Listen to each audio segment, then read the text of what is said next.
Today I'm going to be doing some work on a Nintendo DS Lite. I got this one from another relative. It has some problems with the buttons. Also, when I'm seeing it, I didn't know this before, but there's a broken hinge piece here that makes it kind of all floppy. So I don't know if I'm going to be able to tackle that. I suspect it actually needs a new hinge probably. But what I mainly want to focus on are these buttons. Apparently, like left doesn't work properly or something. So I'm going to fire it up and test out the buttons first thing. With the system on, we can test some of these buttons. So A works, B seems to work fine. Y, I don't know if that's supposed to do anything. Y and X aren't doing anything, but that doesn't necessarily mean they're bad. Down.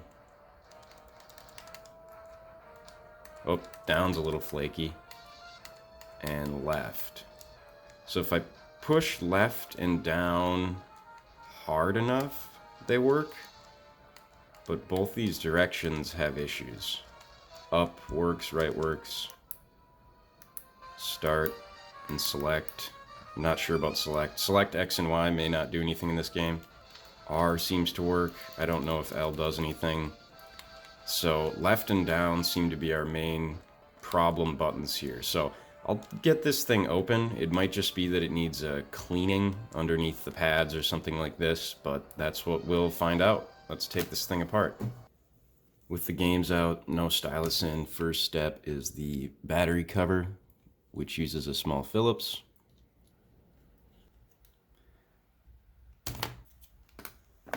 This thing is kind of dirty. Before I keep going, I'm going to clean it, all the outer surfaces, with an alcohol-soaked cloth.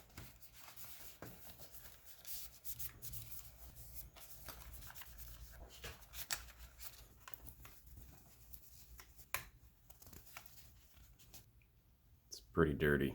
Okay, now that things are clean, we can keep going. There are a few locations that have these tri-wing screws.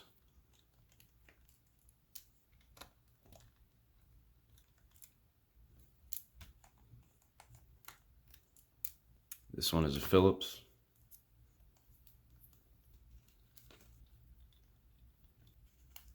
Here's one more tri-wing screw in the game slot. These rubber feet need to come out.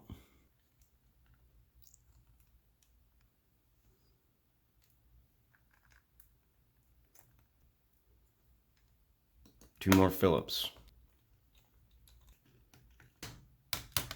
So with all the hardware off to the side, I'm going to use this little plastic spudger to try and get under here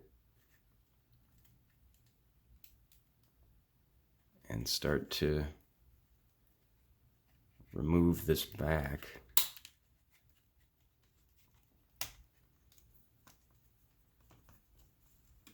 I think it's free now. Yes, we can take that away. Get these shoulder buttons out. Oh, well, now I've done it. So, small pin fell. Spring is nowhere to be found. Hopefully it's nearby. I'll try and be a little more careful with the other one. You can get this pin and other shoulder button off to the side. Okay, I'm going to try and hold that little spring pin while I do this time. There we go. Okay, so now we have our spring and our pin safe and sound. I'm gonna go find that other spring quick. Okay, I found the spring. That was a close one. At this point, we should be able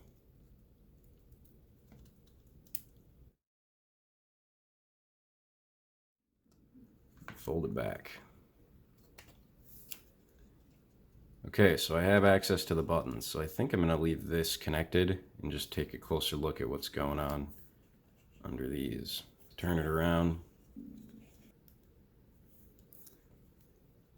On left and down, you can see there's some dirty carbon colored kind of black spots. I'm guessing that's what's causing the issue. Other side looks fine. So it's not making the connection properly unless it's pressed very hard. So I'm gonna clean these off with Q-tip and isopropyl alcohol and see if the gold starts to come back to life. So I have my Q-tip with 70% alcohol on it. 91% would be better, but this is what I have sitting around for now. Let's just clean that up. And you can see it's almost completely gone. You can see the head of my Q-tip is getting dirty with whatever that is. And those look pretty clean now. For good measure, you might as well do them all. So when we're happy with that, I'm going to clean the contacts for the other buttons as well. And I'm going to take these, actually clean them out with Dawn dish soap and some warm water. These buttons themselves are all really dirty, so I'm going to pull them out and clean them as well. So on the right side here is all the button parts we're going to clean next. And even before we do that, I'm going to take another Q-tip soaked with alcohol and clean out these inside ridges here, since they have a fair amount of that on them. Okay, all of our buttons are clean and dry now, so let's start putting things back together.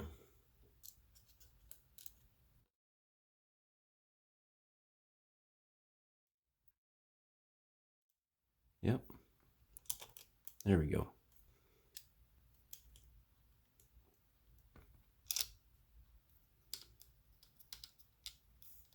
Okay, so all the pads are back in place. Let's take this whole thing and just tilt it back in.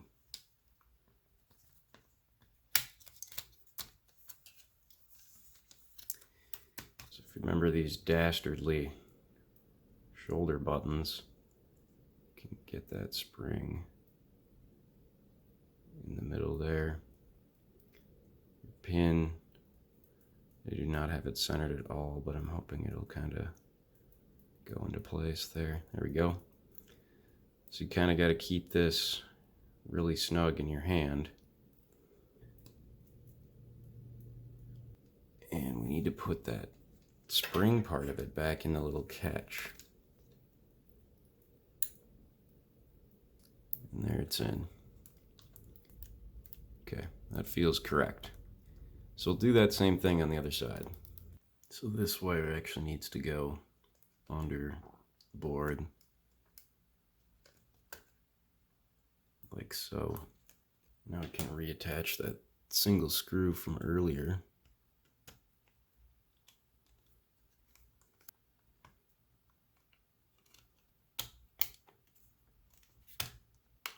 Start with these two silver Phillips in the battery compartment. And we'll do these gold Phillips behind the rubber feet.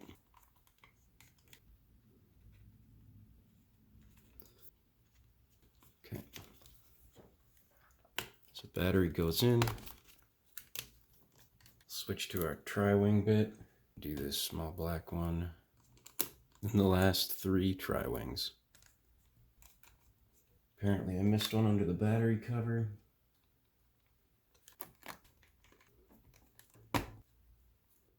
Okay, so that should be good to go. Let's test her out one last time. Everything's working as normal. Except, of course, for this flappy lid. But the person I was fixing this for didn't seem to mind too much about that issue. And I don't have parts to replace it, so I'm going to leave that for now. But at least the buttons are fixed, which was the main issue. So I hope this can help someone else out there who might have the same issue with their buttons being kind of touchy and only working if you press them aggressively or something like that. So that's all. Thanks for watching.